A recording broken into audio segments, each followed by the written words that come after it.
Magkano ang gusto mo para pirmahan ang divorce papers? Ito ang mga salita ng aking asawa, si Rico. Matapos na magtayo si Mama ng isang matagumpay na kainan sa sarili naming gusali, at sa kabila ng lahat ng iyon, naglakas loob pa siyang dumating kasama ang kanyang kabit, si Sofia, upang hingin ang aking paghihiwalay. Akala niya siya ay nakaupo sa isang trono ng ginto.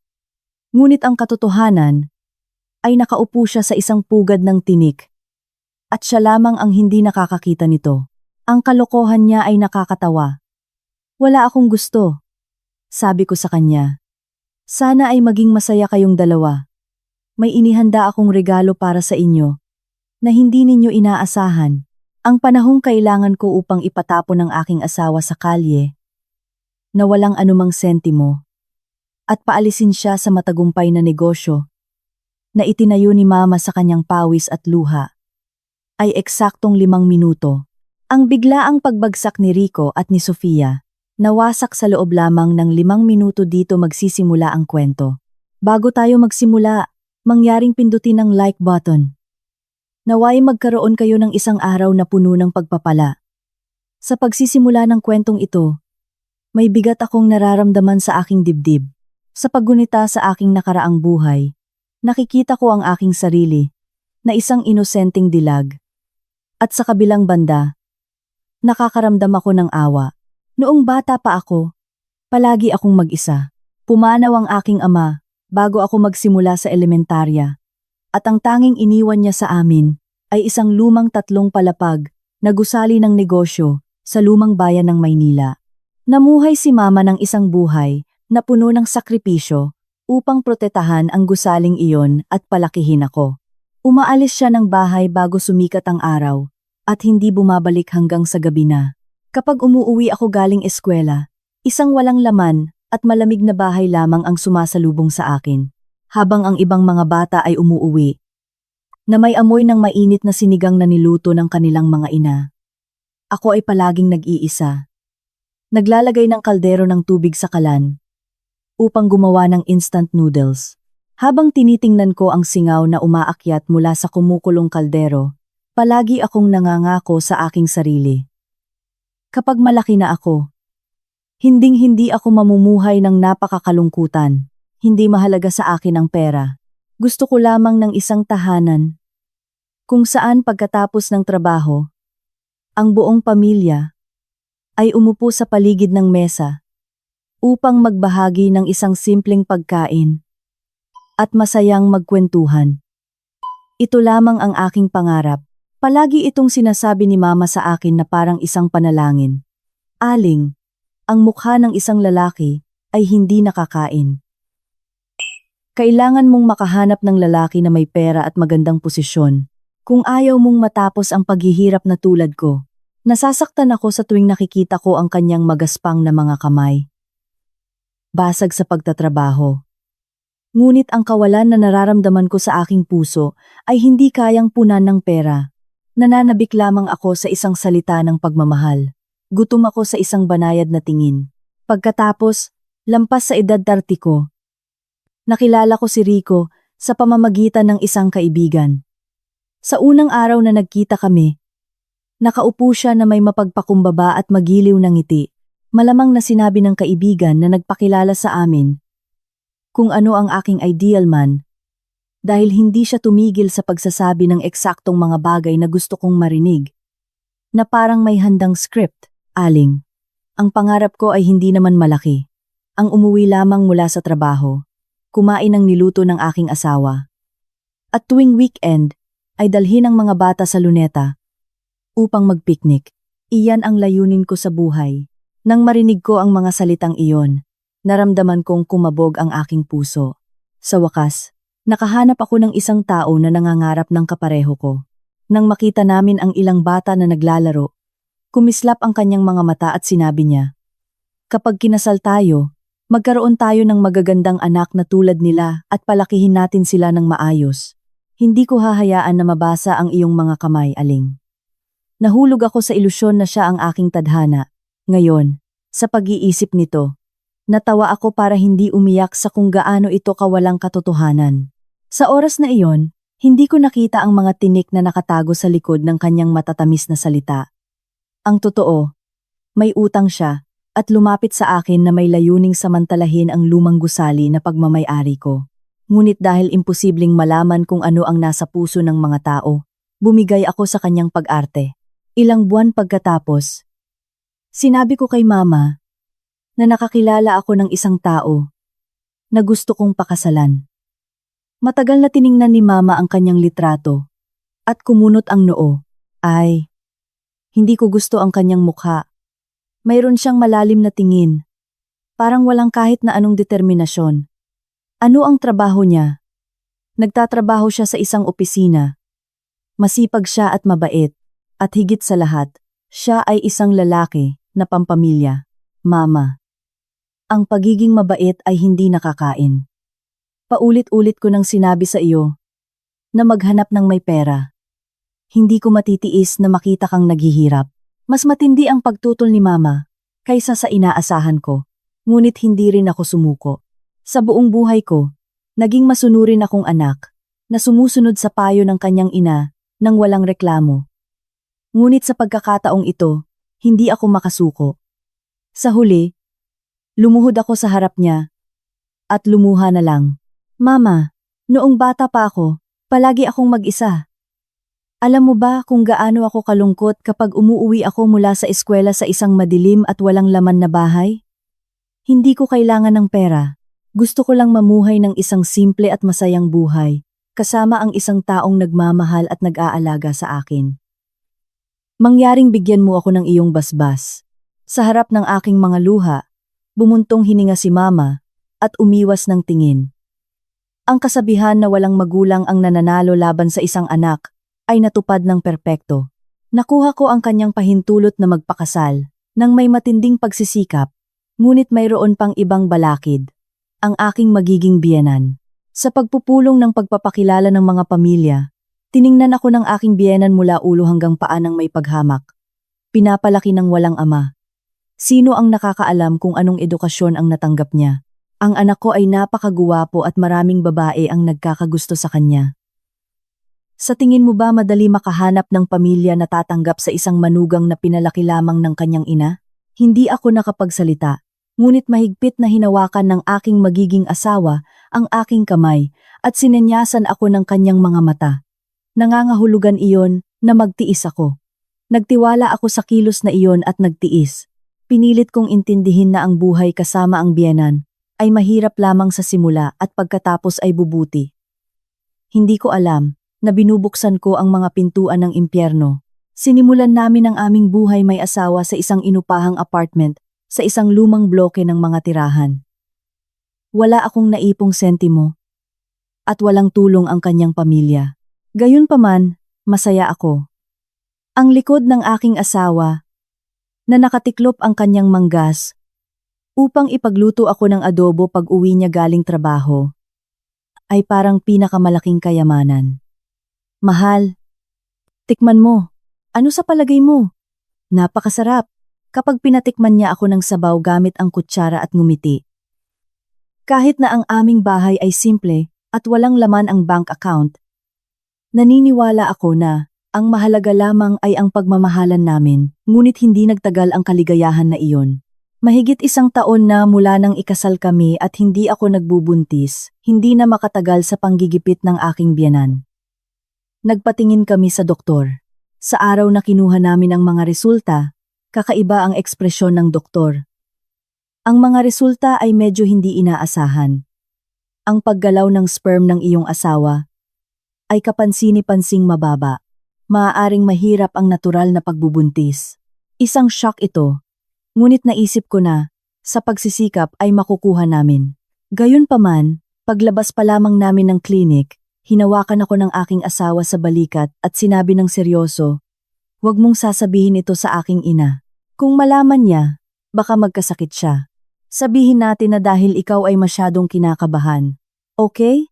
Hindi ako nakapagsalita sa hindi paniniwala.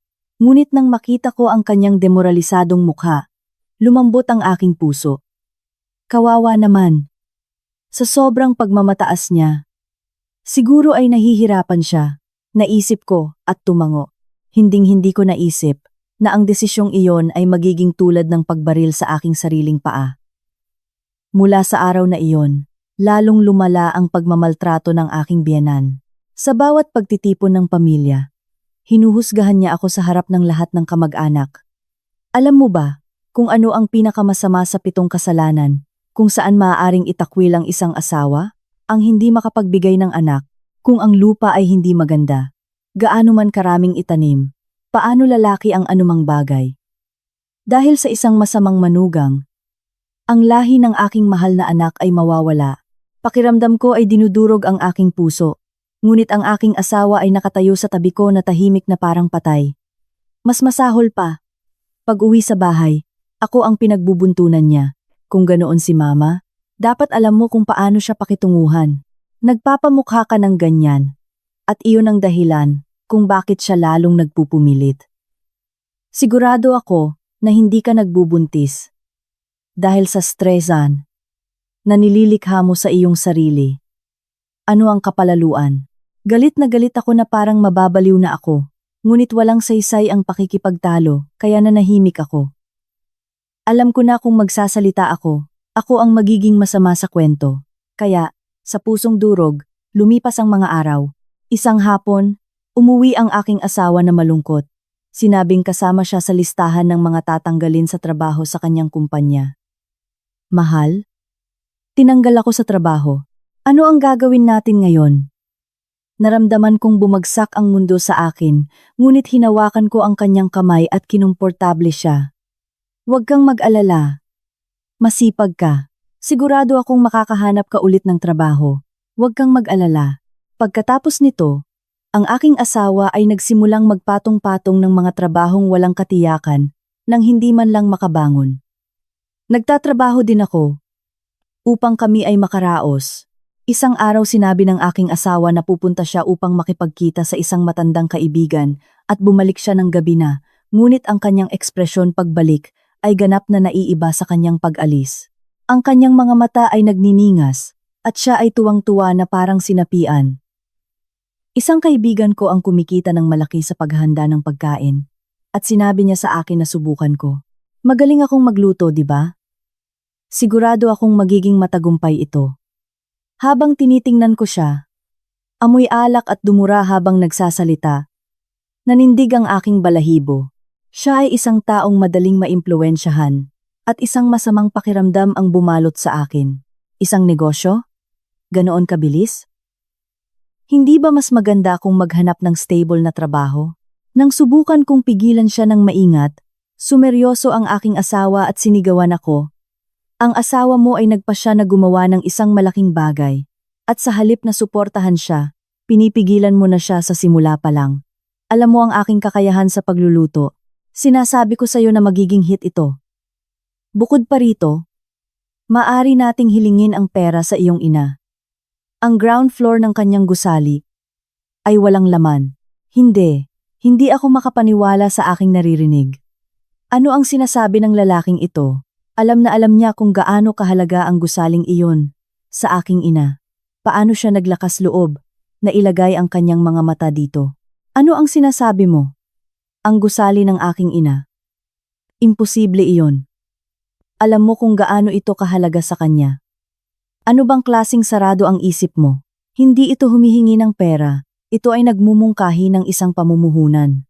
Sasabihin ko sa kanya na ibabalik ko ito ng may interes kapag nagtagumpay. Mamumuhay tayo sa buong buhay natin na nagtatrabaho para sa iba. Pagkatiwalaan mo ako sa isang beses. Lubos akong sigurado rito. Ang aking asawa ay nagmakaawa sa akin. Hinawakan ang aking mga kamay. Pagkatapos ay nagalit. Nagsagawa siya ng isang palabas na mag-isa. Sa kanyang mga mata ay nagliliyab na ang kasakiman. Ang akala ko ay isang kalokohan lamang ng lasing. Ang kanyang pagkahumaling sa negosyo ay nagkatotoo. Ngunit mula sa simula, ay naging masama ang lahat. Ang lugar sa isang sentro, at mataong lugar, na matagal na niyang pinapangarap, ay isang hindi maabot na pangarap sa perang mayroon kami. Sa harap ng katotohanan na hindi kayang bayaran ang deposito at lalo na ang paglipat, ang aking asawa ay nalungkot ng ilang araw. Hanggang sa wakas, ay muling tumingin sa akin ng pasimple. Mahal, gaano man ang isipin ko, sa perang mayroon tayo ay walang paraan. Ang mga utang ay nasa limitasyon na ako. Habang nagsasalita siya sa mahinang boses, natural na napunta ang kanyang tingin sa lumang 3 palapag na gusali ng aking ina. Sa huli, iyon lamang ang natitirang pag-asa na maaari naming kapitan. Ngunit sa aking pagtataka, malugod siyang pumayag, na parang handa siyang ibigay ang lahat ng mayroon siya sa amin. Aba, kung gagawin ninyo ng maayos. Ang ground floor ng aking gusali ay walang laman. Simulan ninyo. Kalimutan ninyo ang deposito, ang upa, hanggat hindi pa nakakapagsimula ang negosyo. Kalahati lamang ang sisingilin ko sa inyo. Kaya huwag kayong mag-alala. Mayroon ba kayong pera para sa renovation? Kung kulang, bibigyan ko kayo mula sa aking ipon. Ngunit huwag kayong panghinaan ng loob. Ang kanyang mapagbigay na suporta ay nagpaiyak sa akin. Ito ay pera na inipon niya sentimo por sentimo. Nagtatrabaho sa buong buhay niya sa palengke, at ngayon ay iniaalok niya ng walang pag-aalinlangan upang tulungan ang kanyang manugang. Ang aking asawa, na may malapad na ngiti, ay hindi tumitigil sa pagpapabida sa kanya. Bienan, totoo na yayamanin kita kapag nagtagumpay ako. Nagtitiwala ka sa iyong manugang, di ba? Sa panahong iyon, hindi ko nakita na masama ang kanyang ugali. Naisip ko na ginagawa niya ito para sa kapakanan ng aming pamilya. Ang menu ay napagdesisyonan na isang putahe lamang. Lugaw. Ipinagmamalaki ng aking asawa na tinuruan siya ng isang sikat na chef ng lihim na recipe, ngunit medyo nag-aalala ako. Ang lugar ay napakatanda at puno ng matatanda na may napakataas na panlasa. Nang papalapit na ang araw ng pagbubukas, nagsimulang maghanda si Mama mula pa sa madaling araw. Aling. Sa isang lugawan, importante ang sabaw, ngunit ang pagprito ng bawang at luya ang buhay. Kung hindi masarap ang prito, hindi babalik ang mga customer. Ako ang maghahanda nito sariwa bawat umaga. Ikaw ang bahala sa cash register. Doon nagsimula ang paghihirap ni Mama. Araw-araw ay gumigising siya ng 4 ng madaling araw upang maghanda ng mga gulay. Maghiwa ng sibuyas at magprito ng kamatis. Sa kabila ng kanyang herniated disc, kung saan siya nagpapatingin sa doktor, nagdadala siya ng mga balde, ng pinritong bawang, at luya na amoy pampahid sa kirot. Sinasabing kung magtatagumpay ang kanyang manugang, mamumuhay ng tahimik ang kanyang anak. Ang unang buwan ay isang kalamidad. Ang gusali ay luma, at hindi nakakakuha ng pansin.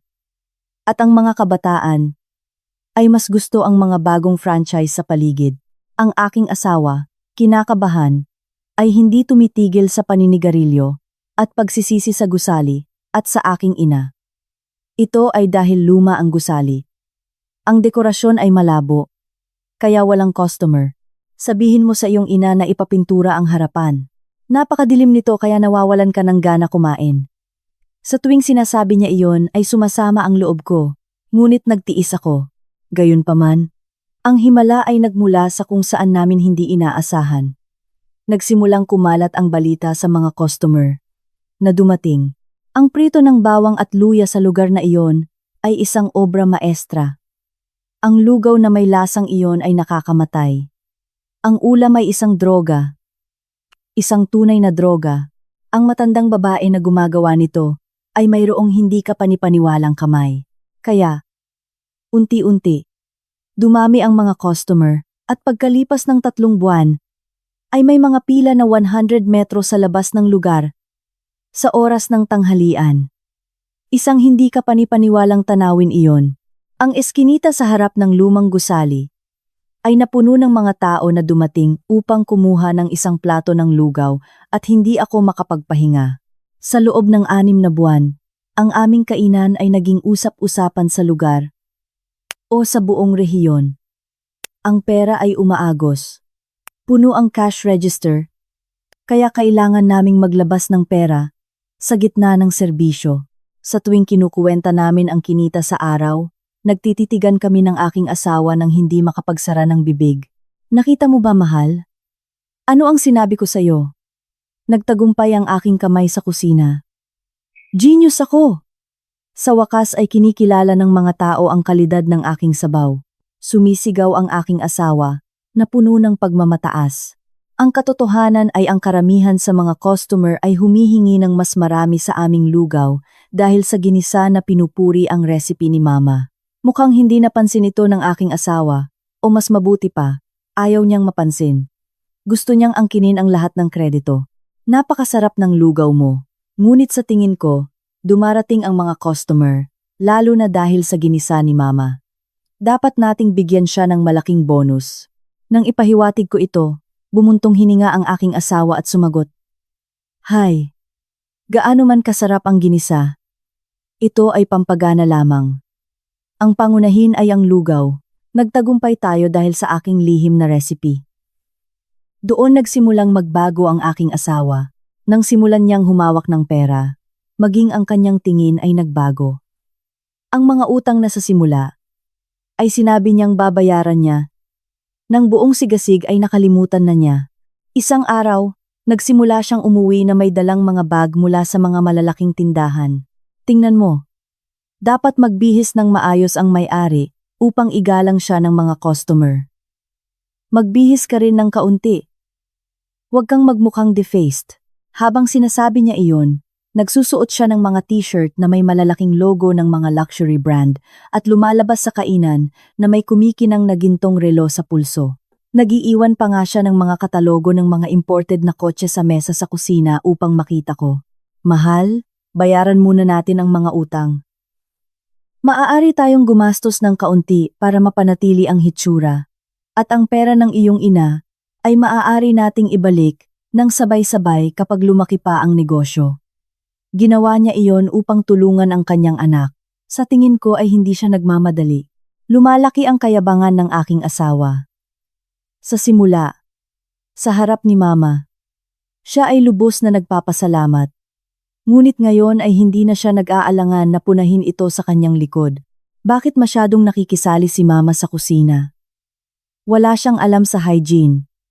Ang gusali ay luma at kupas na.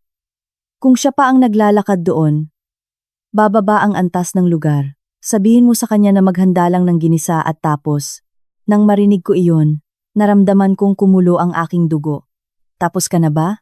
Si Mama ay halos mamatay sa pagod gabi-gabi para lang magluto ng ginisa. At ikaw, sa halip na magpasalamat, ay sinasabi na ibinababa niya ang antas. Kanino ka nagpapasalamat, boss? Nang sigawan ko siya, sinigawan ako ng aking asawa. Kanino? Sa aking talento. At wag mo akong kausapin na parang kaibigan. Ngayon ako ay isang ginuong negosyante. Wag mo akong ipahiya sa harap ng mga empleyado. Hindi ka panipaniwala. Nagtaka ako. Kung ang pera ay maaaring gawing kasuklam-suklam ang isang tao. Ngunit ang negosyo ay napakaganda na halos wala kaming oras. Upang magtalo, hindi kami makapagpahinga sa pagitan ng pag-aasikaso ng mga mesa, cash register, at pagtulong sa kusina. Hindi ako tumitigil sa buong araw, at pagod na pagod si Mama sa sobrang paghahanda ng ginisa. Sa huli na pagdesisyonan naming kumuha ng mas maraming tauhan. Iminungkahi ko na maghanap ng mga masipag at epektibong kababaihan, ngunit mariing tumutol ang aking asawa. Upang maging malungkot ang kapaligiran ng lugar. Para sa dining area, kailangan natin ng isang bata at magiliw na babae. Ganito ang gusto ng mga lalaking customer at mas mabilis ang pagpapalit ng tauhan at sinabi niya na siya mismo ang bahala sa mga panayam. Ang unang taong pinapanayam niya ay si Valeria mismo. 17 taong gulang.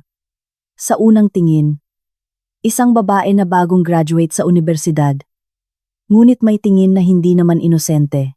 Hindi ko makalimutan ang araw na pumasok si Valeria sa kainan, sa unang pagkakataon. Nakamaikling palda siya at hapit na pang itaas. At lahat ng tingin ng mga kalalakihan sa lugar ay nakatuon sa kanya. Sinalubong siya ng aking asawa na may ngiti na abot tenga. Ay, Valeria, mas maganda ka pa sa personal kaysa sa litrato. Ikaw ang magiging bituin ng ating lugar, hahaha. Hindi siya bobo. Pagkapasok pa lang, ngumiti siya ng malandi sa aking asawa at sinabi sa malambing na boses, "Boss, masipag ako. Ngunit nagulat ako sa pagkabata ninyo. Halos tawagin ko na kayo sa pangalan." Sa simpleng parira lang iyon, nawala ang isip ng aking asawa. "Ha. Sa aking pangalan? Aba, hindi masama. Huwag kang mag-alala. Parang nasa bahay lang." Kahit na nakatayo ako doon at nakatitig sa kanila, binalewala nila ako ng tuluyan at nagpatuloy sa kanilang pagngiti. Nakaramdam ako ng kakaibang pagkabalisa. Ngunit sinubukan kong hindi bigyan ng halaga. Naisip ko, ano ang mangyayari sa pagitan ng isang boss at isang empleyado? Ang aking kamalasan, nang hindi ko nalalaman, ay lumalalim. Ang bagong waitress na si Valeria ay walang alam sa pagtatrabaho. Dumating siya na ang mga kuko ay puno ng mga hiyas. At patuloy na bumabagsak ang mga plato. Ngunit ang aking asawa, sa halip na magalit, ay tumakbo sa kanya na nag-aalala. "Ay Valeria," ang parehong lalaki na sumisigaw sa akin, na bigyang pansin kung may nahuhulog sa akin. Ang pinaka nakakainis ay ang kanyang ugali. Kapag tinatawagan siya ng isang customer, nagpapanggap siyang hindi nakarinig at nananatili sa pagtingin sa kanyang cellphone. Ngunit sa sandaling lumabas ang aking asawa, nagbabago siya ng buo at nagiging mapambola. "Boss, napakabigat nito. Tutulungan mo ba ako?" At tumakbo ang aking asawa upang tulungan siya ng napakabilis. Ang mga kusinera ay bumubulong at umiiling ng kanilang ulo na may pagtutol. Ang bruha na iyan ay dumating upang sirain ang kapaligiran. Hindi normal ang tingin ng boss. "Ginang, kailangan ninyong bantayan siya ng mabuti." Hanggang sa sandaling iyon, gusto kong magtiwala sa aking asawa, o mas mabuti pa, kailangan kong magtiwala sa kanya. Kakakita lang namin ng tagumpay, at ayaw kong sirain ang kaligayahan na iyon, ngunit ang intuwisyon ng isang babae ay isang kakilakilabot na bagay. Ang kakaibang kapaligiran sa kainan. Ang madalas na paglabas ng aking asawa. Ang katotohanan na hindi niya binitawan ang kanyang cellphone. Sa kabila ng mga babala ng mga kusinera, sinubukan kong magkunwari na walang nakikita. Naisip ko, paano ako lulukohin ng aking asawa sa harap ko? Sa sarili kong kainan? Ngunit ang binhi ng pagdududa, kapag naitanim, ay lumaki ng walang kontrol. Lahat ay mga senyales ng alarma. Ngunit pinilit kong ipikit ang aking mga mata at takpan ang aking mga tainga na inuulit sa aking sarili. Hindi maaaring mangyari. Hindi maaaring mangyari. Ngunit gaya ng kasabihan, ang hindi maaaring mangyari ay ang nagiging katotohanan. Isang araw pagkatapos ng pagmamadali ng serbisyo sa tanghali, nakaupo ang waitress sa cash register. Marumi ang mga mesa ng mga customer na umalis. Ngunit hindi niya man lang naisip na linisin ang mga ito. Naglalagay lang siya ng lipstick. Naiinis ako kaya sinabi ko sa kanya, "Valeria, ang mesa 3 ay hindi pa nalilinisan." Bago pa dumating ang mas maraming customer. Halos hindi pa ako nakakatapos magsalita, lumabas ang aking asawa mula sa kusina na parang ang aking boses ay isang air raid alarm at inatake ako. "Hayaan mo naman huminga ang tao. Nagsisigawan ka na naman. Hindi mo ba nakikita na halos mamatay na sa pagod ang mga paa ni Valeria sa kakatayo sa pagsiserve? Hindi mo ba pwedeng linisin na lang?" Napatulala ako. Nakakatuwa na ako. Ang may-ari ay kailangan pang mag-ingat sa isang empleyado. Ngunit ang pagkampihan ng aking asawa sa kanya, ng hayagan, ay talagang labis na. "Rico, ano ang sinasabi mo? Hindi ginagawa ng waitress ang trabaho niya at masama sa iyo na sabihin ko sa kanya. At bakit mo siya ipinagtatanggol ng husto?" Bago pa ako makatapos, kumunot ang noo ng aking asawa at sinigawan ako. "Nagseselos ka ba? Nagseselos ka dahil maganda si Valeria?" Sa halip na magpasalamat sa swerte na mayroon tayo, pinagbubuntunan mo siya. Huwag kang makialam at manatili ka sa cash register. Huwag mong sirain ang kapaligiran. Ang salitang nagseselos ay bumasag sa aking puso na parang patalim. Higit pa sa pagkayamot, naisipin niyang nagseselos ako sa isang bata na tulad niya. Nalungkot ako nang makita ko ang mababang pagtingin ng aking asawa sa akin. Ngunit ang pinakamasama ay ang ugali ng waitress. Nagtatago sa likod ng aking asawa. Tiningnan niya ako ng may mapang-asar na ngiti. At sa sandaling bumalik siya sa kusina, lumapit siya sa akin at bumulong sa malambing na boses, ngunit puno ng lason. Madam, kailangan mong tanggapin. May edad na kayo at medyo kulang na kayo sa sigla. Bakit sa tingin ninyo nagtitiwala sa akin ang boss? Lahat ay may dahilan. Maging mas matalino kayo. Sa sandaling iyon, naramdaman kong may nasira sa loob ko. Isang empleyado na sumusuweldo sa aking kainan. Nanginginig ang aking mga kamay sa galit at hindi ko mapigilan ang aking sarili. Gusto ko siyang hilahin sa buhok, ngunit may mga customer sa lugar at kailangan kong pigilan ang aking sarili. Sa araw na iyon, nagpasya ako. Hindi nagkamali ang aking intuisyon at kailangan kong tapusin ang kababalaghan na ito gamit ang aking sariling mga kamay. Mga 10 minuto na lang bago magsara, nang palihim na tinanggal ng aking asawa ang kanyang apron. Ngayon, tinawagan ako ng isang kaibigan. Uuwi na ako. Ikaw na ang bahala sa pagsasara. Karaniwan ay hindi ko bibigyan ng halaga. Ngunit sa araw na iyon, ay iba. Ang aking instinto, ang intuwisyon ng isang babae, ay tumunog na parang sirena. Eksaktong 5 minuto, pagkatapos umalis ang aking asawa, kinuha din ng waitress ang kanyang bag at tumayo. Uuwi na rin ako ng mas maaga ngayon. Hanggang bukas. Pagkaalis niya, pinasuyo ko ang isa sa mga kusinera, na ayusin ang lahat, at palihim akong lumabas sa likod ng kainan. Mabilis ang tibok ng aking puso. Ngunit tahimik akong lumakad. Sinusundan siya. Hindi dumaan ang babae sa pangunahing kalsada, kung saan naroon ang hintuan ng bus, kundi lumiko sa isang eskinita na hindi gaanong dinadaanan. Pagkatapos maglakad ng mga 200 metro, nakita ko ang isang family car na may emergency light sa dulo ng madilim na eskinita. Oo, ito ang imported na kotse na ipinagmamalaki ng aking asawa. Hindi maaaring mangyari. Hindi maaaring mangyari. Iniisip ko. Ngunit nang harapin ko ang katotohanan, nanginginig ang aking mga binti. Kaya halos hindi ako makatayo. Tumingin sa paligid ang babae at tumakbo patungo sa kotse. Binuksan niya ang pinto ng co-pilot at sumigaw ng malakas. Mahal! Matagal ka bang naghintay? Sobrang gusto kitang makita! Ang kanyang boses. Ang kanyang nakakainis na malambing na boses ay bumabasag sa aking tenga. Tumawa ng malakas ang aking asawa sa loob ng kotse. Pinasakay niya ito at tahimik silang umalis. Nandoon ako, nakatayo, litong-lito, pinapanood ang mga ilaw sa likod ng kotse na lumalayo.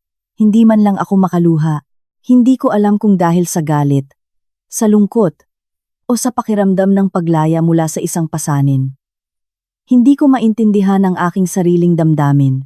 Sa gabing iyon, hindi umuwi ang aking asawa. Hanggang 3:00 ng madaling araw, lasing na lasing. Uwi na ako. Ang kaibigan ko ay nahihirapan, habang binubulol ang mga salita. Bumagsak siya sa kama at nakatulog. Nang makita ko siya, nawala ang lahat ng aking gana. Nang nanginginig ang mga kamay, kinuha ko ang cellphone mula sa bulsa ng kanyang pantalon, na para bang tinulungan ako ng Diyos. Gumana agad ang fingerprint recognition. Bahagyang nanginginig ang aking mga daliri habang pinipindot ang icon ng messaging app. Ang profile picture ng conversation na lumabas sa una ay ang babae na kumindat.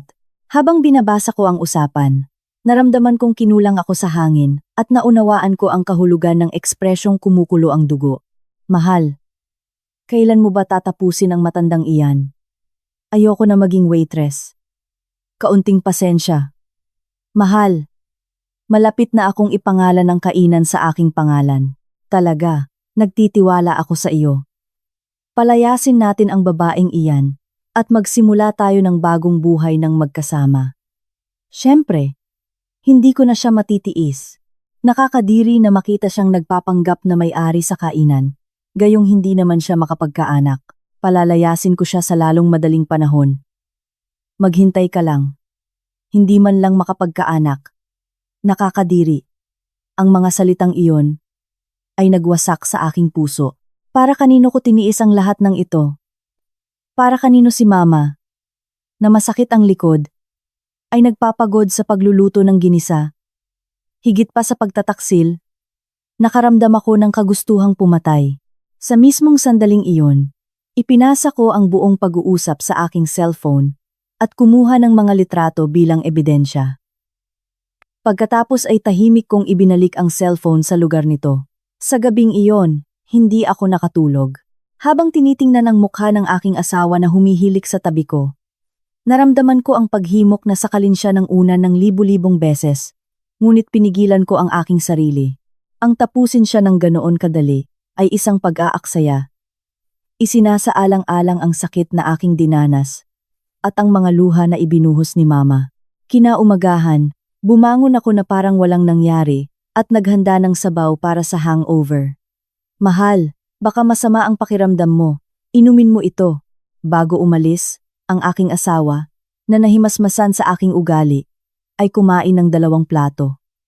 Nang makita ko ang kanyang kapalaluan, ngumiti ako sa loob ko. Kumain ka. Kumain ka ng marami. Ito ang huling mainit na pagkain na ihahain sa iyo ng iyong asawa. Mula sa araw na iyon, nagsimula akong kumilos. Kapag naglalambingan ang aking asawa at ang waitress sa kainan, nagpapanggap akong hindi sila nakikita. Minsan, para mahimasmasan siya, sinasabi ko pa nga, kamakailan. Masipag ka sa negosyo, mahal. Susubukan kong gumawa ng mas mahusay. Kaya, mas magiging agresibo ang dalawa at mag-iiwan sila ng mas matibay na ebidensya sa akin. Samantala, inihahanda ko ang aking pamamaalam. O mas mabuti pa, ang giyera. Nag-backup ako ng mga recording mula sa security cameras ng kainan at kumonsulta sa isang sikat na abogadong espesyalista sa divorce. Nang makita ng abogado ang mga ebidensya na naipon ko, hindi siya makapaniwala. Ginang, mayroon kayong higit pa sa sapat na ebidensya. Sa pamamagitan nito, hindi lamang kayo mananalo sa kaso laban sa kabit, kundi makakakuha din kayo ng pinakamataas na kompensasyon. At ang pinakamahalaga, maging matapang, huwag kayong mag-alala, wala na akong luha. Pagsisisihan niya ito ng labis. Kaya lumipas ang mga araw, na parang katahimikan bago ang bagyo. Nagmamayabang ang aking asawa, at ang waitress, na parang sila ang nagwagi. Ngunit sa harap ng hukay na sila mismo ang humukay. Tahimik akong naghahanda na ihulog ang huling pala ng lupa. Sinabi ko rin kay Mama, na nilalayo ng aking asawa na kunin ang kainan na nasa aking pangalan. Galit na galit si Mama. Gusto niyang puntahan agad at harapin sila, ngunit pinigilan ko siya. Mama, kaunting pasensya. Kailangan nating tapusin siya sa isang iglap. Kung kalahati lamang ang atake natin, maaaring tayo ang matalo. Kapag binigyan kita ng signal, ganito ang gagawin mo. Handa na ang lahat ng paghahanda. Nananatili na lamang na hintayin silang mahulog sa bitag sa sarili nilang paa. Ang katahimikan, bago ang bagyo, ay nasira sa isang iglap, araw ng pahinga ng kainan. Ang aking asawa, na umalis sa umaga na kumakanta, napupunta sa sauna dahil matigas ang kanyang katawan, ay tumawag sa akin sa telepono. Mahal, kailangan nating mag-usap. Halika agad sa coffee shop sa tabi ng bahay. Napansin ko ang isang kakaibang seryosong tono sa kanyang boses at naintindihan ko na sa wakas ay ilalabas niya ang bomba. Huminga ako ng malalim, isinilid ko sa aking bulsa ang recorder na handa ko at kinuyom ang aking mga kamao upang hindi manginig ang aking mga kamay. Lumabas ako ng bahay. Nang pumasok ako sa coffee shop, nakita ko ang isang eksena na hindi ko mapaniwalaan. Akala ko mag-isa lang ang aking asawa, ngunit sa tabi niya ay nakaupo ang waitress. At hindi lang iyon. Nakahawak siya sa braso nito, nang napakamapagmahal at ngumiti sa akin ng may pagmamalaki. Kailangan kong pigilan ang aking sarili, na hindi bumungisngis. Umupo ako sa harap nila. Ano ang sitwasyon na ito? Bakit narito si Valeria? Sinabi mong pupunta ka sa sauna. Nagde-date ba kayo? Tanong ko na nagkukunwaring walang alam. Ang aking asawa, na may hindi kapani-paniwalang kapalaluan, ay itinaas ang kanyang ulo at sinabi, Tingnan mo. Hindi ko gusto ang mga paikot-ikot. Kaya direktahan ko na. Magkano ang gusto mo para pirmahan ang mga papeles? Inihagis niya ang isang sobre sa mesa. At ang tunog ay parang sampal sa aking mukha. Iyon ang mga papeles ng diborsyo. Hindi tayo magkasundo. Hindi tayo maaaring magpatuloy ng ganito. Magsisimula ako ng bagong buhay kasama si Valeria. Kaya pumirma ka ng walang reklamo. Anong kapalaluan? Siya ang nangaliwa. At ngayon ay hinihingi niya ang diborsyo ng may kayabangan. Ang waitress na nasa tabi niya ay nagdagdag pa ng panggatong sa apoy. Madam, sa tingin ko ay napansin na ninyo. Ngunit nagmamahalan kami. Seryoso ang relasyon namin ng boss. Alam niyo ba? Huwag niyo na siyang pigilan, please. Ito ang pinakamabuti para sa lahat, mahal. Seryoso? Paano sila naglakas loob na gamitin ang mga marangal na salita para ilarawan ang kanilang affair? Naramdaman kong kumukulo ang aking tiyan, ngunit kailangan kong manatiling kalmado. Mahal? Tinatawag ninyong mahal ang inyong pagtataksil? Sa tingin ninyo ba normal na sa harap ko ay nagpaplano kayong mag-asawa na paalisin ako? Nang sabihin ko iyon, ngumisi ang aking asawa ng may paghamak. Inilabas niya ang kanyang pitaka at inilagay ang isang tseke sa mesa. Sige na, huwag kang maging madrama. Akala mo ba wala akong ibibigay sa iyo? Ito, para sa iyo ito. 3 milyon. Binibigyan kita ng magandang kompensasyon, kaya kunin mo na ito at tapusin na natin ito. Hindi ako makapaniwala na balak niyang bayaran ang aking kabataan at dedikasyon gamit ang perang iyon. Ay 3 milyon? Biro ba ito? Sa tingin mo ba pipirmahan ko ang diborsyo para sa perang iyon? Anong kasakiman? Ako ang nagtayo ng negosyong ito. Nagtagumpay ito dahil sa aking galing sa pagluluto. Sa aking lihim na recipe. Ano ang ginawa mo? Umupo lang sa cash register at nagbilang ng pera. Kung mayroon ka lang kaunting kahihiyan, aalis ka nang wala ng iba pa. At huwag kang mag-alala. Aalis din kami sa gusali ng iyong ina. Magtatayo kami ng mas malaki sa ibang lugar. Ang kayabangan ng aking asawa ay lumampas na sa lahat ng limitasyon. Wala siyang ideya kung bakit pumipila ang mga customer. Kung ano ang tunay na lihim ng tagumpay. Matibay siyang naniniwala na siya ay isang mahusay na kusinero at isang matagumpay na negosyante. Ang waitress na nasa tabi niya ay yumakap sa kanyang balikat nang may panlalambing. Mahal, ang madam ay masyadong sakim. Bigyan mo pa ng kaunti. Kailangan nating buksan agad ang bagong lugar. Ayaw ko rin sa luma at kupas na gusaling iyon. Oo, mahal ko. Tama ka. Oh, aling, bibigyan kita ng 6 milyon at iyon na ang huling alok ko, wala nang idadagdag. Pirmahan mo na ngayon din. Itinulak ng aking asawa ang mga papeles ng diborsyo na parang ginagawa niya sa akin ang isang malaking pabor. Ang kanyang kayabangan ay nagpaparamdam sa akin ng sakit, ngunit sa kabilang banda ay nakaramdam ako ng awa sa kanila. Ang kanilang pag-uugali, na walang pakialam sa katotohanan, ay nagpaalala sa akin ng isang gamo-gamo na lumilipad patungo sa apoy. Sinuri ko kung gumagana ng maayos ang recorder. At, na may seryosong ekspresyon. Tinanong ko, okay, sigurado ka ba? Sa tingin mo ba ay kaya mong patakbuhin ang negosyo nang wala ako? Nakalimutan mo na ba na ang kainan ay nakapangalan sa akin? Hindi mo ba natatandaan kung kanino nakapangalan ang rehistro ng kumpanya? Tumawa ng may paghamak ang aking asawa. Huwag mo akong patawanin. Ano ang mahalaga sa pangalan? Ako ang tunay na amo. Ako ang nagluluto. Ako ang nagpapatakbo. Ikaw ay isang front lang. Legal. Mas malaki ang aking kontribusyon. At saka, kahit na nakapangalan sa iyo, kung aalis ako at magtatayo ng parehong kainan. Ano ang pakialam? Susundan ako ng mga customer dahil sa aking pagluluto, hindi sa iyong pangalan. Tama, dagdag ng waitress na nangungutya sa akin. Huwag na kayong magmayabang sa pagmamay-ari ng negosyo. Gayunpaman, nang walang boss, lulubog ang kainan na iyan. Okay. Kung iyan ang gusto ninyo, hindi ko na kailangan pang pigilan ang aking sarili, naisip ko. Natawa ako sa loob ko. Ang pag-uusap na mayroon kami ay magiging isang napakahalagang ebidensya sa kaso At hindi ko maisip ang kagalakan ni Mama kapag nalaman niya. Sige. Kung iyan ang gusto ninyo, pipirmahan ko. Gagawin ko ang hinihingi ninyo. Ayaw ko ng E3 milyon o AA6 milyon. Wala akong gusto. Sana ay maging masaya kayong dalawa. Ngunit huwag kayong magpunta sa akin na umiiyak. Huli na para magsisi. Kinuha ko ang aking selyo mula sa aking bag at, nang walang pag-aalinlangan, inilagay ko ito sa mga papeles ng diborsyo. Natulala ang aking asawa at ang waitress. Malamang.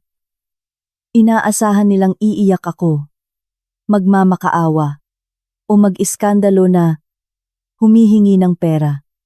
Hindi nila inakala na madali akong pipirma. Ay, ang bilis naman. Dapat ay ginawa mo na iyan sa simula pa lang. Ang aking asawa, tuwang-tuwa. Mahal, sa wakas ay malaya na tayo. Kailangan nating ipagdiwang ngayon. Napakagaling mo. Ikaw ang pinakamabuti. Pareho silang sumigaw sa tuwa na nakakuha ng tingin ng ibang mga customer sa coffee shop. Ngunit hindi nila pinansin. Tumayo ako. At tahimik na kinuha ang aking mga gamit.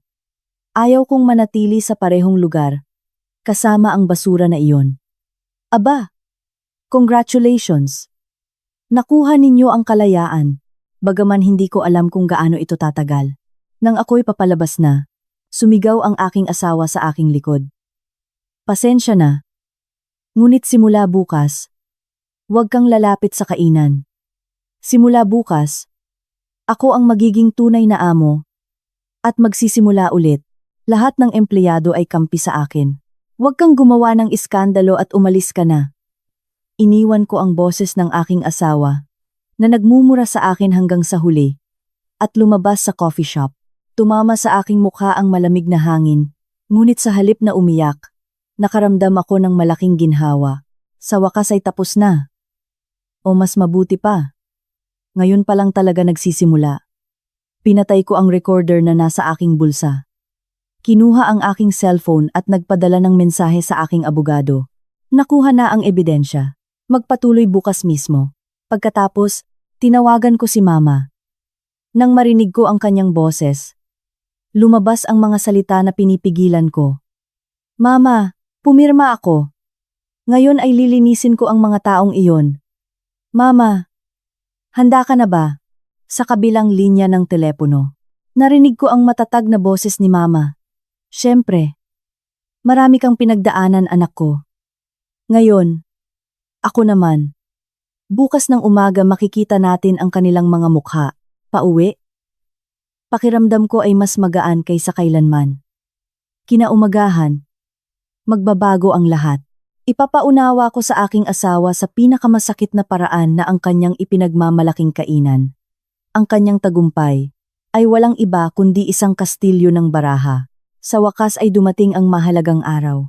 Ang dalawa na kahapon sa coffee shop ay humihingi ng diborsyo nang may labis na kayabangan. Kahit sa kanilang pinakamasamang bangungot ay hindi nila naisip na ang kanilang maliwanag na kinabukasan ay mabubulok sa isang gabi lamang. Maaga akong bumangon, nag-makeup ng maayos, at kinuha mula sa aparador ang aking pinaka-eleganteng suit na parang isang mahalagang business meeting.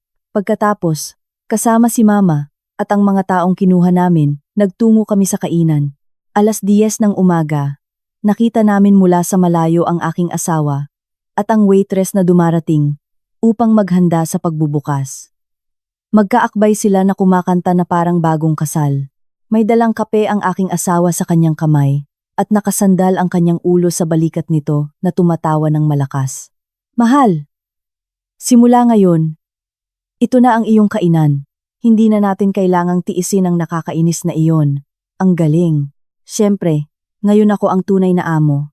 Ngayon ay kikita tayo ng malaki at bibili ako ng branded na bag para sa aking Valeria. Habang sinasabi nila ang mga bagay na ito, dumating sila sa pinto ng kainan at natigilan. Ang kanilang pagkanta ay naging sigawan ng takot at hindi nakakapagtaka. Nakasarado ang shutter ng lugar at isang makapal at matibay na kadena ng bakal ang nakapalibot dito ng ilang beses.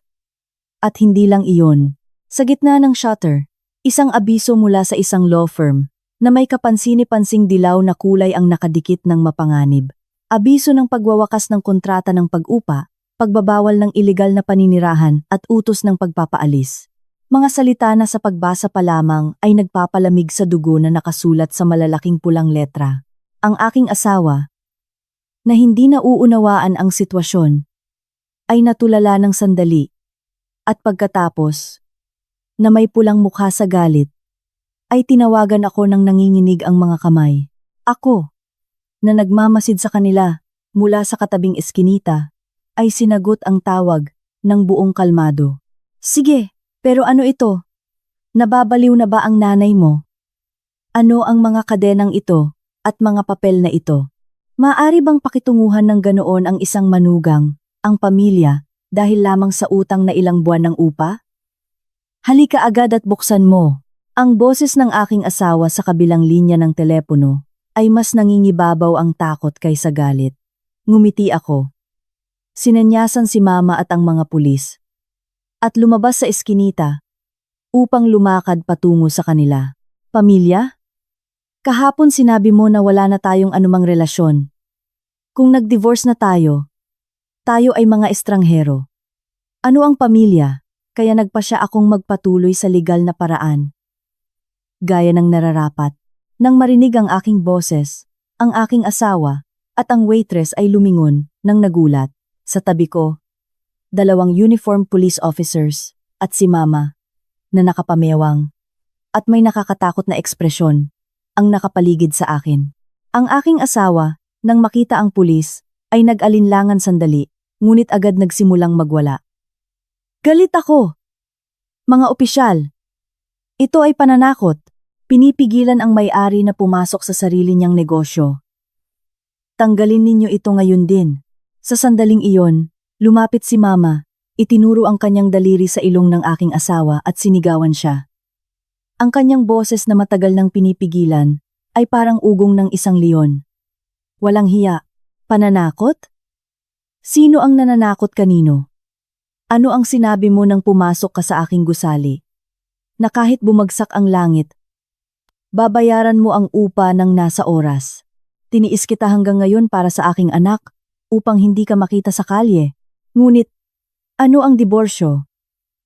Pinaiyak mo ng dugo ang aking anak, at plano mong ipagpatuloy ang iyong negosyo sa aking gusali.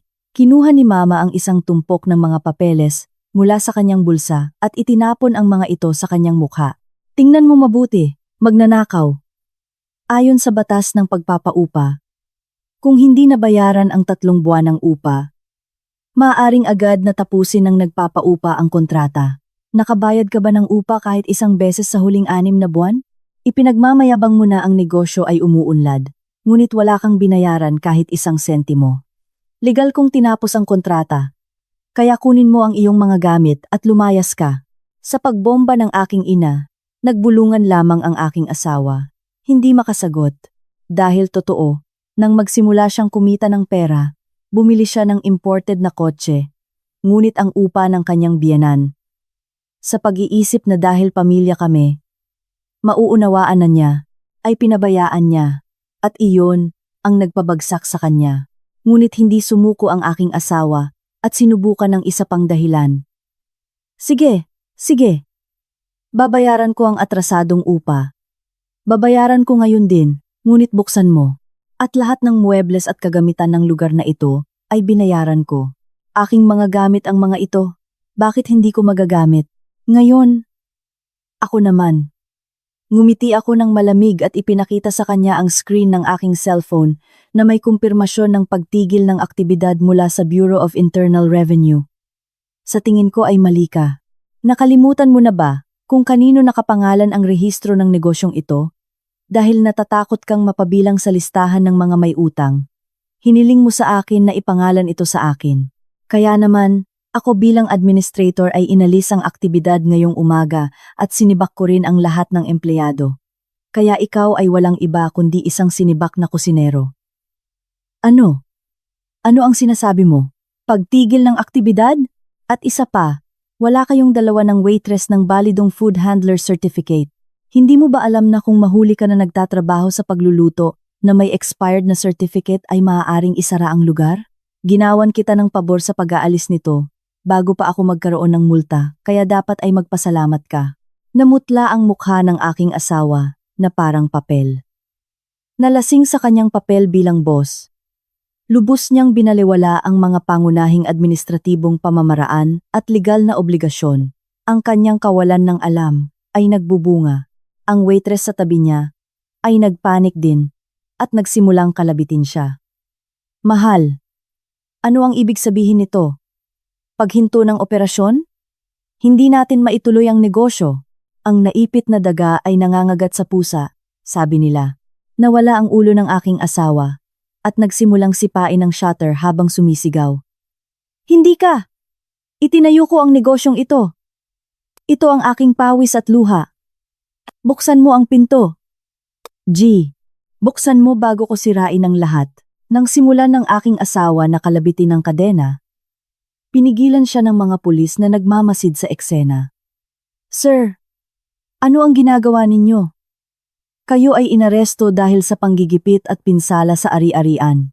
Manatili kayong kalmado. Pakawalan ninyo ako. Hindi ninyo ba ako naririnig? Ako ang amo. Pupunta ako sa aking kainan. Sino kayo? Na nakabaluktot ang mga braso sa likod at nakahandusay sa sahig. Humiyaw ang aking asawa na parang hayop. Lumabas ang mga kapitbahay sa kalsada upang saksihan ang nakakahiyang eksena. Para tapusin ang trabaho, lumapit ako sa aking asawa at sinabi sa mahinang boses, oo nga pala. Dahil nagmamayabang ka sa iyong pera. Bakit hindi mo tingnan ang iyong bank account? Ang aking asawa, na nakaposas pa rin ng pulis, ay hirap na kinuha ang cellphone mula sa kanyang bulsa at sinuri ang balanse ng account ng kainan. Kinuskos niya ang kanyang mga mata. Hindi makapaniwala. Nasaan ang lahat ng pera ko? Pera mo. Hindi iyan pera ko sa account na nakapangalan sa akin. Bago pa isara ang aktibidad, kinuha ko ang lahat ng kapital sa operasyon at ang mga kita at frozen ang account. Pasensya na. Ngunit mas mabilis ako sa iyo. Nanatiling walang laman ang tingin ng aking asawa. Ang kainan, ang prestihiyo, at ang pera na labis niyang pinagkatiwalaan ay naglaho sa isang iglap. Isang kastilyo ng buhangin na tinangay ng alon. Ano ang gagawin natin ngayon? Wala tayong ni isang sentimo. Bulong ng aking asawa, habang nakatingin sa waitress ng malungkot. Ngunit ang ekspresyon nito ay lumamig. Ang isang asawa na walang pera ay walang halaga para sa kanya. Hinawakan ko ang kamay ni Mama at tinalikuran namin ang nakakaawang eksena. Narinig ko ang pagmamakaawa ng aking asawa sa aking likod. Mahal, Aling, pasensya na. Buksan mo ang pinto. Please. Ngunit hindi ako lumingon. Sa napakagaling mong kamay. Subukan mo ang iyong kapalaran sa ibang lugar. Sa aking gusali at sa aking kainan. Wala ka ng kahit na anong sabaw. Sa aking huling mga salita, bumagsak sa sahig ang aking asawa at umiyak. Ang kanyang pag-iyak ay napakalungkot kaya't pati ang mga dumadaan ay tumigil upang tingnan. Ngunit hindi ito ang katapusan. Ang impyerno na kailangan niyang pagdaanan at ng kanyang kabit ay nagsisimula pa lamang sa unang kabanata.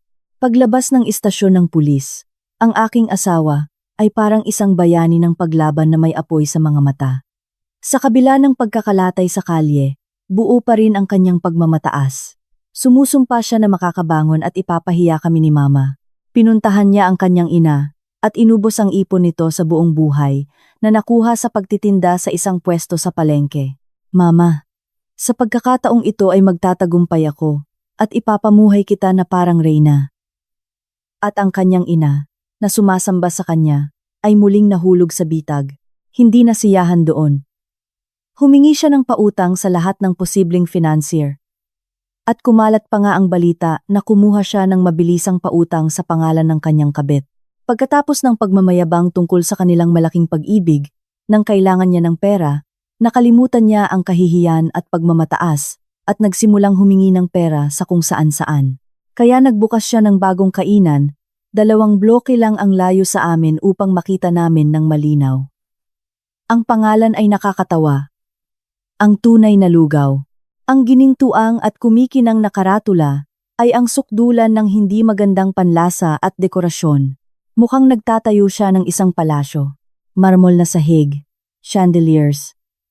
Mas mukha itong pasukan ng disco kaysa sa isang lugawan.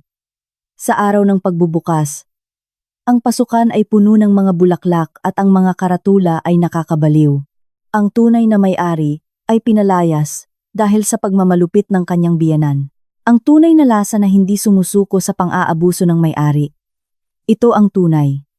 Huwag magpapaloko sa mga imitasyon. Nagkalat siya sa buong lugar na ako ay isang masamang may-ari ng lupa. Sa simula, hindi ako makapagsalita.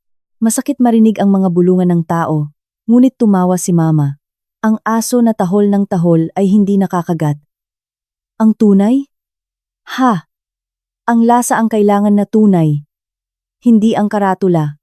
Makikita mo, sa loob ng 1 buwan, ay walang laman iyan. Natupad ang propesiya ni Mama. Ako naman, ginugol ko ang 1 linggo upang muling ayusin ang kainan at naglagay ako ng bagong karatula, ang lugaw ng tapat na asawa. Napakadirekta, di ba? Ang mga tao, sa pagkakita pa lang ng pangalan, ay nagulat. Ay, bukod pa rito, nang hindi kailangan ipaliwanag ang aking sitwasyon, ang pangalan ng kainan ay naglalarawan ng lahat. Ang mga customer pagpasok ay nagbibigay sa akin ng paghihikayat. Go, ma'am. Kasama ka namin. At sa gayon nagsimula ang tunay na labanan sa pagitan ng 2 kainan. Ang kainan ng aking asawa ay nagkaroon ng ilang araw ng tagumpay dahil sa bago, ngunit sa loob ng 1 linggo ay nakita ang tunay nitong mukha. Ang mga komento ng mga customer na pumupunta sa kanyang lugar ay hindi nagtagal dumating. Ang tunay? Pero ang sabaw ay parang tubig. Walang lasa. At ang ginisa ay delata. Ramdam sa texture at amoy. Napakasama. Ang may-ari ay lumabas sa kusina na naninigarilyo. Nakakadiri. Ang apron ay marumi. Ang mga kuko ay itim. Nawalan ako ng gana kumain. Samantala, ang lugaw ng tapat na asawa ay punong-puno ng makapal na sabaw na inihanda ko ayon sa isang lihim na recipe na natutunan ko at ang masarap at mabangong homemade ginisa na inihanda ni Mama. Binabati kami ng mga customer. Ito ang tunay na lasa. Ito ang tunay. Ang sarap ng sabaw. Napakagaling, ma'am. Pwedeng pahingi pa ng kaunting ginisa? Gusto kong iuwi.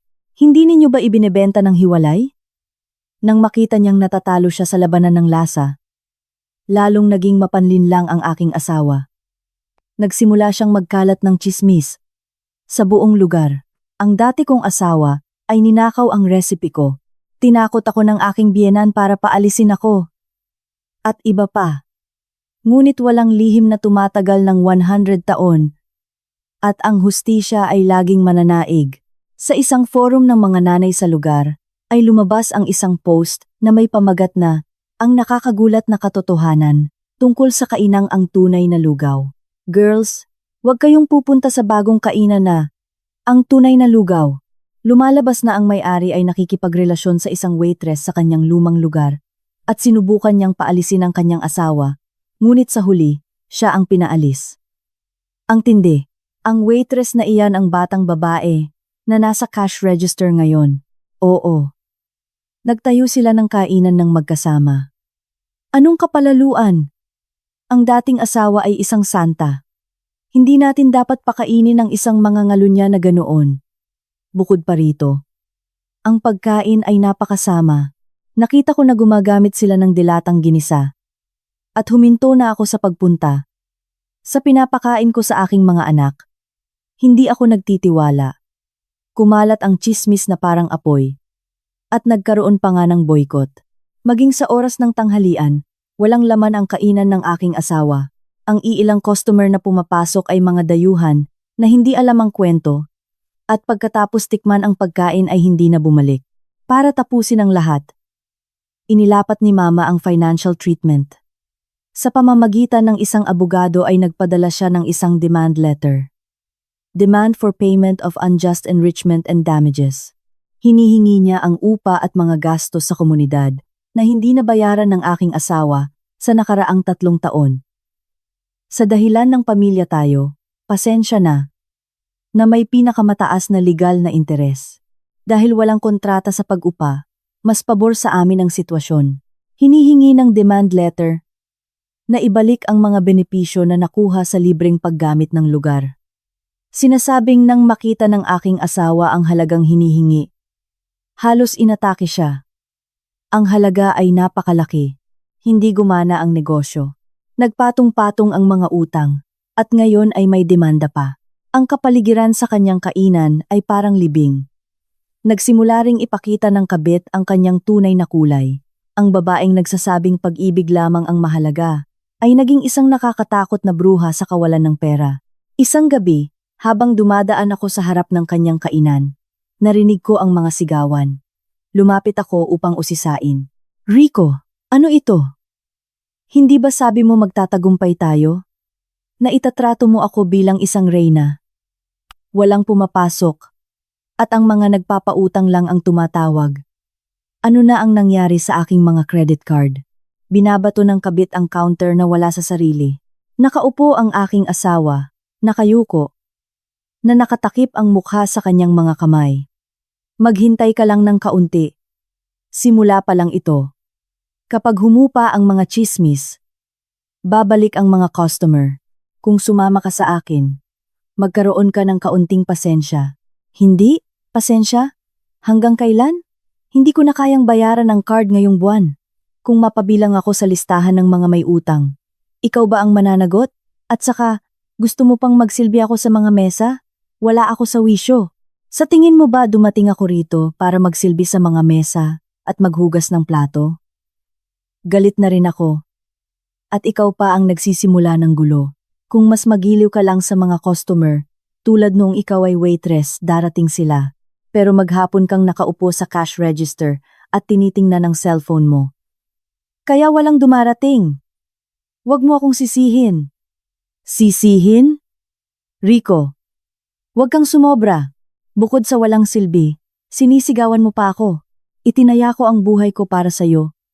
At tingnan mo ang nangyari sa akin, pagkasira. Ang eksena ng dalawa na labis na nag-uusap tungkol sa pag-ibig at tadhana ay karapat-dapat pagmasdan. Nang maubos ang pera, natapos din ang pag-ibig. Ang makita silang nag-aaway ng malakas ay nagbigay sa akin ng napakalaking kasiyahan. Naramdaman kong nabawasan ang pasanin na 10 taon na. Ang makita silang nagtatalo ng malakas ay napakakasaya na gusto kong bumili ng popcorn. Ang mas masahol pa, ang mga empleyado na sawang-sawa na sa history ng aking asawa ay nagsimulang umalis. Dahil hindi rin niya sila binabayaran, wala silang dahilan upang manatili. Boss, ang suweldo ay idedemanda ko sa legal na paraan, kaya bahala ka. Ako rin, hindi ko na matiis ang iyong masamang ugali at ang pagmamaltrato ng ginang o ng babaeng iyon ay hindi matiis. Hindi gumagalaw ang kanyang daliri at patuloy na nagbibigay ng utos. Sabay-sabay na tinanggal ng mga empleyado ang kanilang mga apron at umalis. Iniwan ng aking asawa at ang kanyang kabit na mag-isa. Imposibleng kayanin ng 2 tao ang ganoon kalaking kainan. Nababaliw ang aking asawa sa kusina at nagkakamali ang kabit sa mga order at puro reklamo lamang mula sa mga customer ang natatanggap. Sa huli, pagkalipas ng 3 buwan ng kanilang matagumpay na pagbubukas, ang tunay na lugaw ay naging isang sirang lugar sa kapitbahayan. Naipon ang alikabok sa mga bintana at sa pinto ay makikita lamang ang mga pulang sticker ng pagkuha ng ari-arian at ang mga abiso mula sa mga nagpapautang. Wala silang pera kahit para sa ilaw at mayroon pa nga silang abiso ng pagputol ng supply. Ni ang mga aso ay hindi lumalapit upang tingnan. Ngunit hindi ito ang katapusan. Ang impyerno na kailangan niyang pagdaanan at ng kanyang kabit ay nagsisimula pa lamang. Ang tunay na sakuna ay dumating sa huling suntok ng kabit. Matututo ang aking asawa sa sarili niyang balat kung ano ang ibig sabihin ng saksakin sa likod. Malalaman niya kung gaano kalupit ang babaeng inakala niyang mahal siya kapag may perang kasama, at kung gaano kapait ang pagtataksil na iyon. Ang mga araw ay naging impyerno. Ang aking asawa, na ginigipit ng mga nagpapautang, ay nawala ng ilang araw. At sa kanyang kawalan, may hindi kapani-paniwalang plinano ang kabit. Nang mapagtanto niyang wala siyang kakayahang gawin, siyang isang ginang, ang kanyang matalino na isip ay nakatuon lamang sa kung paano magtapos ng malinis at kumita. Sinasamantala ang katotohanan na patay ang cellphone ng aking asawa at nagtatago siya. Pumunta ang kabit sa iba't ibang real estate agency. Nagtatanong kung maaari niyang mabawi ang deposito ng lugar. Ngunit dahil nakasangla na ito, imposible. Kaya, nang may matinding talino, ibinaling niya ang kanyang atensyon sa loob ng kainan. Isang madaling araw, 2:00, nang walang tao sa kalye, tumawag siya ng van. Nagsimula siyang ikarga ang lahat ng may halaga, mula sa pang-industriyang ref, na nagkakahalaga ng libu-libong piso, hanggang sa dambuhalang kaldero na ipinagmamalaki ng aking asawa, at maging ang mga sako ng bigas at pimenton. Ibinenta niya ang lahat sa murang halaga sa mga online second-hand store. At hindi lang iyon. Doon itinago ng aking asawa ang kanyang huling 180,000, ang kanyang huling pag-asa, at kinuha ito ng kabit nang may malapad na ngiti. Sinabi sa akin ng pulis na nagsuri ng mga security camera. Pagkatapos, ang babaeng iyon ay sumayaw pa nga habang binabakante ang safe. Kinaumagahan, bumalik ang aking asawa sa kainan na may kahabag-habag na hitsura. Hindi siya makapaniwala sa nakita niya. Bukas ang pinto, ngunit walang laman ang lugar.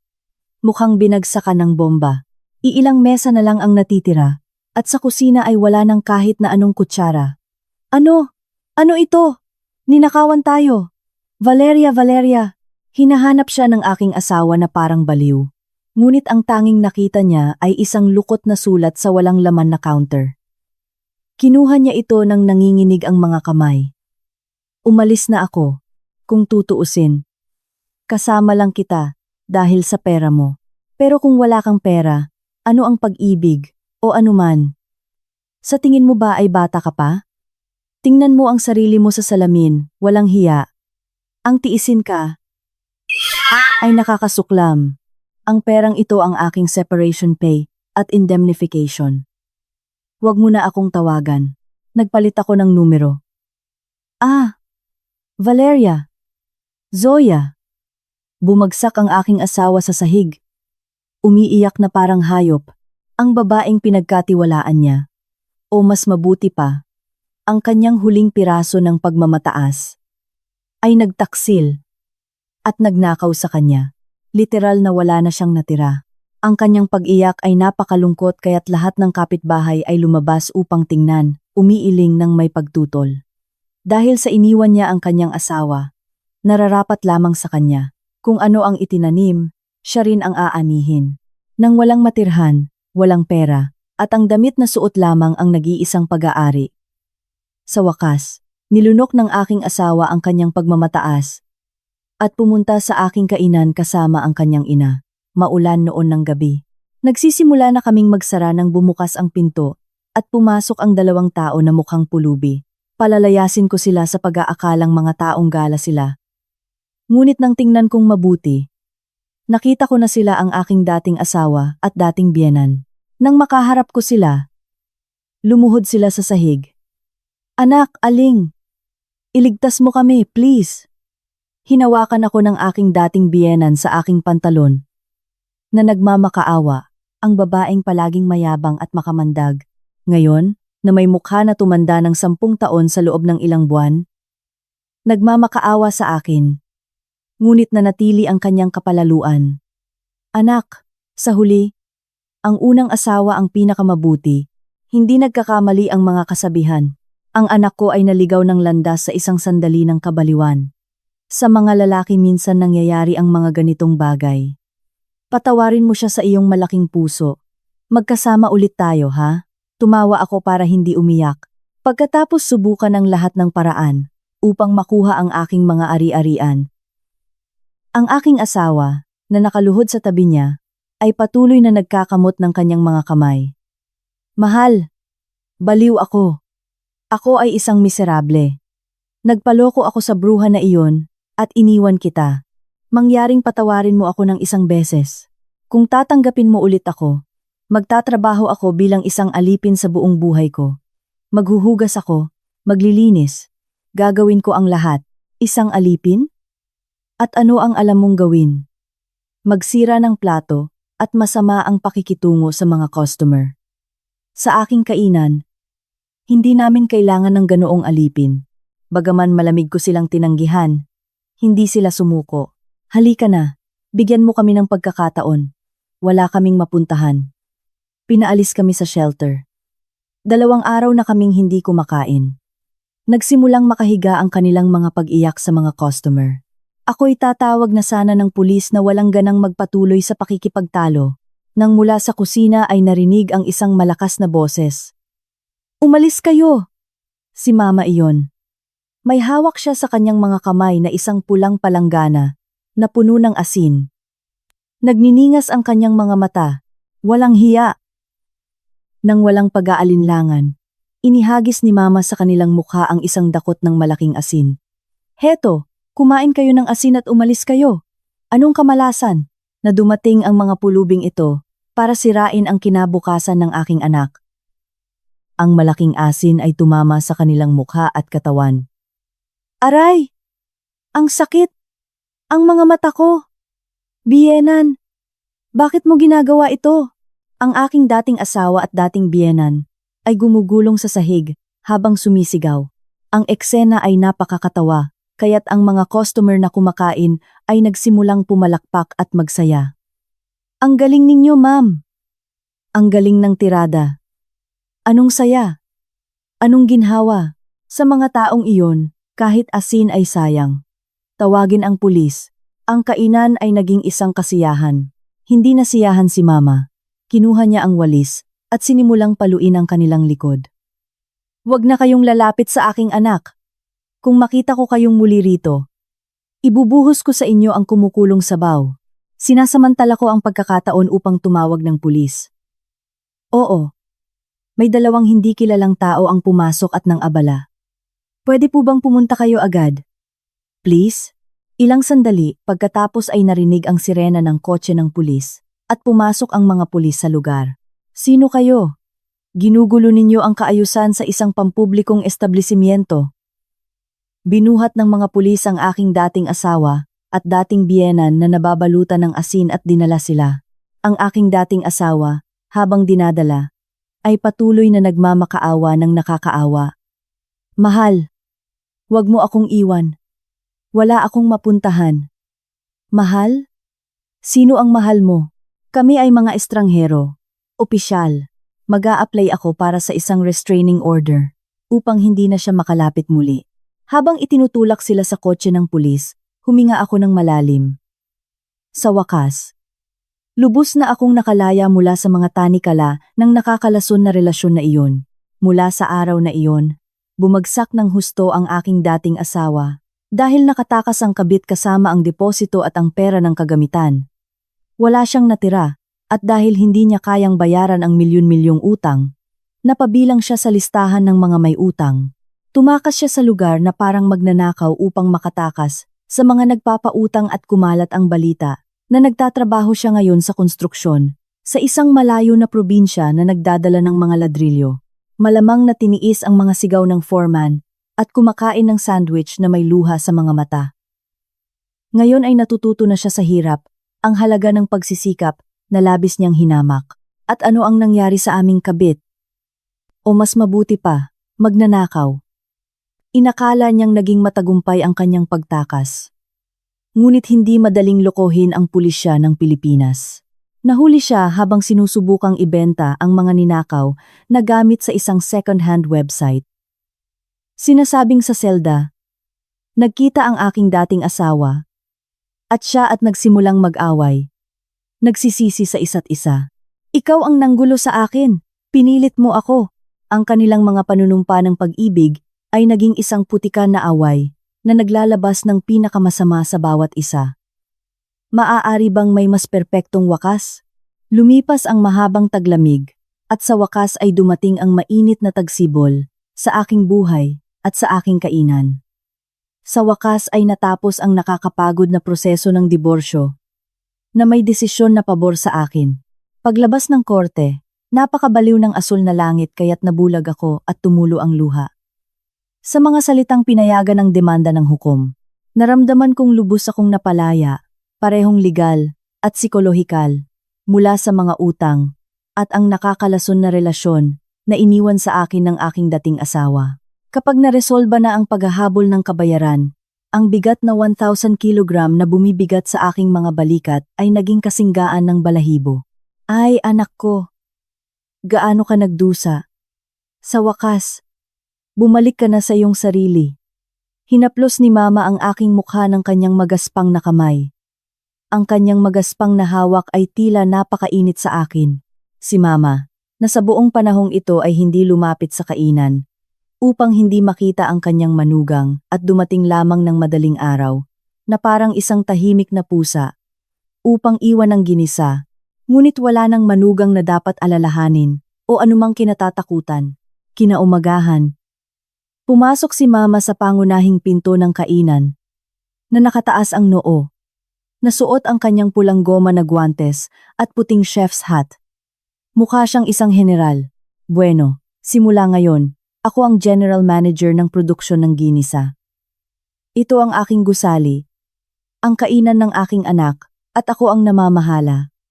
Kaya, manahimik kayo at sumunod. General manager ng produksyon ng ginisa.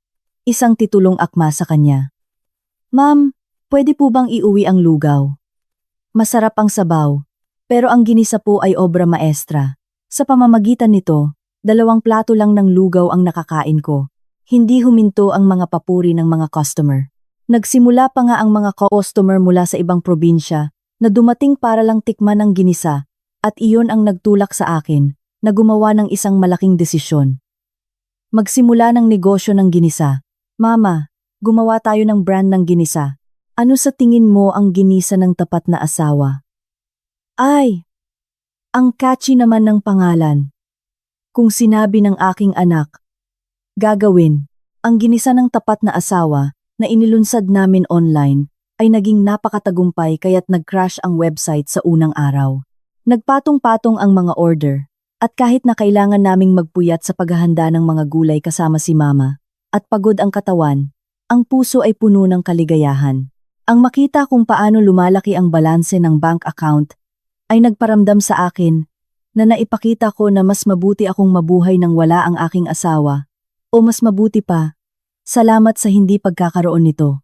Sa kabilang banda, ang mga balita na natatanggap ko mula sa aking dating asawa, na lubos na may kumpiyansa sa sarili, ay lalong lumala, hinahabol ng mga utang.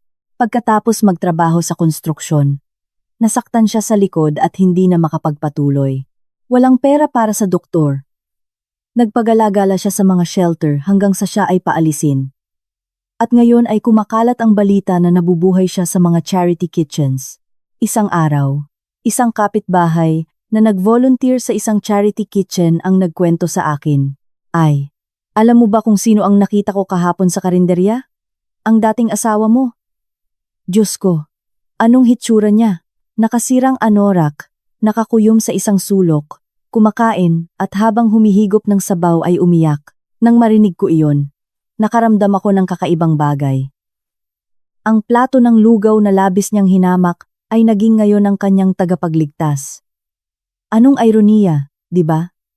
At ang wakas ng kabit na labis na nagsasalita tungkol sa pag-ibig ay hindi gaanong naiiba. Pagkatapos matalo sa kaso para sa pinsala at kailangang bayaran ako ng libu-libong piso, nalubog siya sa mga pautang na may mataas na interes upang makaraos at ngayon ay kumakalat ang balita na nalulubog siya sa utang. Sa kanyang katawan, na dating puno ng mga luxury brands, ngayon ay tanging mga tanikala ng utang na lamang ang natitira. Habang nagbabayad sila para sa kanilang mga kasalanan, nagtuon ako sa pagpapagaling ng aking mga sugat. Ayaw ko lamang kumita ng pera. Gusto kong gamitin ito sa isang makabuluhang paraan. Gusto ko na ang ibang mga bata ay hindi na kailangan pang dumaan sa kalungkutan at gutom na naramdaman ko noong bata pa ako. na nagpapainit ng instant soup sa isang malamig na silid. Kaya nagsimula ang lugaw ng pag-asa. Bawat weekend, naglalaan ako ng bahagi ng kita ng kainan upang mag-alok ng isang plato ng mainit na lugaw sa mga batang walang kakayahan at sa mga matatanda na naninirahan mag-isa. Ma'am, maraming salamat po. Ay ma'am, salamat po sa inyo. Nakakakain kami ng mainit na pagkain. Ang makita ang mga bata na humihigop ng umuusok na lugaw at kumakain ng masarap. Naramdaman kong napupunan ang mga butas na natitira sa aking puso. Dati, hindi ko alam kung gaano kasiya siya ang pakainin ng isang tao at makita ang kanyang mukha na puno ng kaligayahan. Isang gabi pagkatapos magsara, habang kumakain kasama si Mama, bigla siyang bumitaw ng kubyertos at lumuha ang kanyang mga mata. Aling? Oo, Mama. Ano ang nangyayari? Masama ba ang pakiramdam mo? Hindi. Guilty lang ako. Sa tingin ko, pinalaki kitang mag-isa para palakihin ka ng walang ama. Halos mamatay ako sa pagtatrabaho, ngunit hindi ko napansin na ang sarili kong anak ay kinulang sa mainit na pagkain. Iyon ay isang tinik na dadalhin ko palagi. Dahil sa kalungkutan na iyon, dahil sa kagustuhang bumuo ng pamilya, ibinigay mo ang iyong puso sa isang miserable at nagdusa ka. Tumulo ang mga luha ni Mama sa mesa. Ang makita ang balikat ni Mama na nakayuko, na palaging nagpapakita ng lakas at tapang, ay sumakit sa aking kaluluwa. Si Mama ay namuhay sa buong buhay niya na may pakiramdam ng pagkakasala, na mali ang paniniwala na hindi masaya ang kanyang anak dahil sa kanya. Tumayo ako at mahigpit siyang niyakap. Ang pamilyar na amoy ng pampahid at pawis mula sa kanyang likod ay tila nakakapagpahinga ng labis. Mama, ano ang sinasabi mo? Hindi ako nag-iisa. Alam ko kung gaano ka nagsikap para palakihin ako. Paano ko ikaw masisisi? At ang makilala ang lalaking iyon ay aking pagkakamali. Hindi mo kasalanan. Sa kabaliktaran, salamat sa iyo, ay lalo akong lumakas. Tingnan mo. Ngayon ay tinatawag na akong ma'am, at natalo ko ang masasamang tao. Ang anak mo, si Aling ay hindi na nagpapayapak. Anak ko, ang tapang mo, ginawa mo ang lahat ng makakaya mo para palakihin akong mag-isa. Ikaw ang pinakamabuting ina sa mundo. Kalimutan na natin ang nakaraan at maging masaya tayo ng magkasama, okay? Umiyak si Mama sa aking mga bisig na parang bata. Sa gabing iyon, magkayakap, nilinis namin ng luha, ang naipong sakit at kalungkutan at nangako kami sa isa't isa. Simula ngayon ay mamumuhay kami para sa aming sarili. Isang taon pagkatapos, isa pang himala ang nangyari sa aming buhay. Ganap naming inayos ang luma at sira-sirang 3 palapag na gusali. Ang gusali na may butas, kung umuulan, at pinapasukan ng lamig, ngayon ay isang moderno at functional na gusali. Ang una at ikalawang palapag ay nanatiling kainan na, ang lugaw ng tapat na asawa, na may mga pila ng customer. At ang ikatlong palapag ay ginawa naming aming tahanan.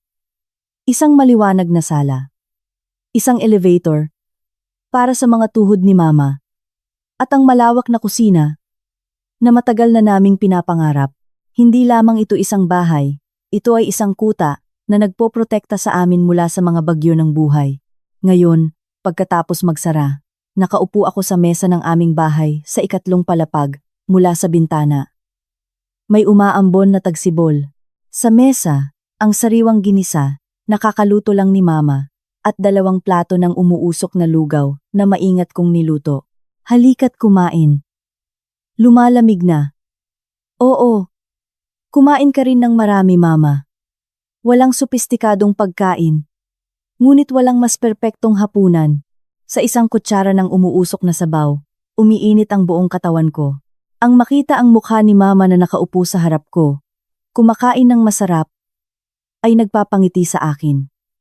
Dati, akala ko para maging masaya, kailangan ko ng asawa, mga anak, isang tradisyonal na pamilya.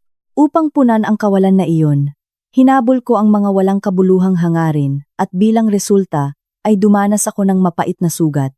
Ngunit ngayon alam ko na, ang tunay na kaligayahan ay hindi malayo. Kahit na wala akong asawa, nasa tabi ko ang pinakamalakas na tao sa mundo na sumusuporta at nagtitiwala sa akin nang walang pasubali.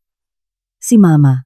At mayroon akong kainan na itinayo ko sa aking sariling mga kamay at ang kagalakan ng pagbabahagi.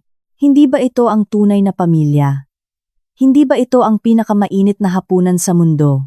Mga kaibigan, nakakaramdam ba kayo ng labis na kalungkutan o nahihirapan ba kayo?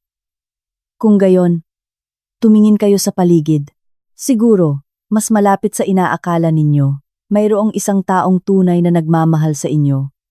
At higit sa lahat, mahalin ninyo ang inyong sarili. Batay sa aking karanasan, natutunan ko na upang makapagluto ng masarap na buhay, kailangan mo munang matutong mahalin ang iyong sarili. Salamat sa pakikinig sa kwento ni Aling. Isang buhay na puno ng pagsubok na sa huli ay nagkaroon ng masayang wakas. Naway laging mayroong mainit na kaligayahan sa inyong mga mesa. Paalam. Ano ang masasabi ninyo sa hindi kapani-paniwalang kwento ng pagbangon ng ating bida? Isang kwento na, walang duda, ay dapat palakpakan. Sa kabila ng pagtataksil ng kanyang asawa at ang paghamak ng kanyang biyenan, hindi bumagsak si Aling, kundi nagtagumpay sa isang kahanga-hangang paraan. At ang pinakamahalaga sa buong proseso na iyon, ang kanyang pinakamalaking suporta ay ang pagmamahal ng kanyang ina. Ang puso ng inang iyon na naghirap gabi-gabi na naghahanda ng ginisa para sa kanyang anak. At ang huling eksena na iyon, na hinarap ang kanyang dating manugang na may isang palanggana ng asin, ay nagbigay sa amin ng isang halo ng emosyon at isang hindi kapani-paniwalang katarsis. Ang tunay na kaligayahan ay wala sa mga panlabas na anyo o sa opinyon ng iba, kundi sa pagkakaroon ng isang tao na tunay na naniniwala sa iyo at sa kagustuhang bumangon para sa iyong sarili. Umaasa kami ng buong puso na ang lugaw ng tapat na asawa at ang lugaw ng pag-asa ay patuloy na magbibigay ng init sa loob ng mahabang panahon. Kung nahihirapan kayo, umaasa kami na ang kwento ni Aling ay magbibigay sa inyo ng lakas ng loob na sabihing, kaya ko rin. Mag-iwan ng komento ng suporta para sa kanya. Malaking kaaliwan iyon sa kanya. Salamat sa pagsama sa amin hanggang sa huli.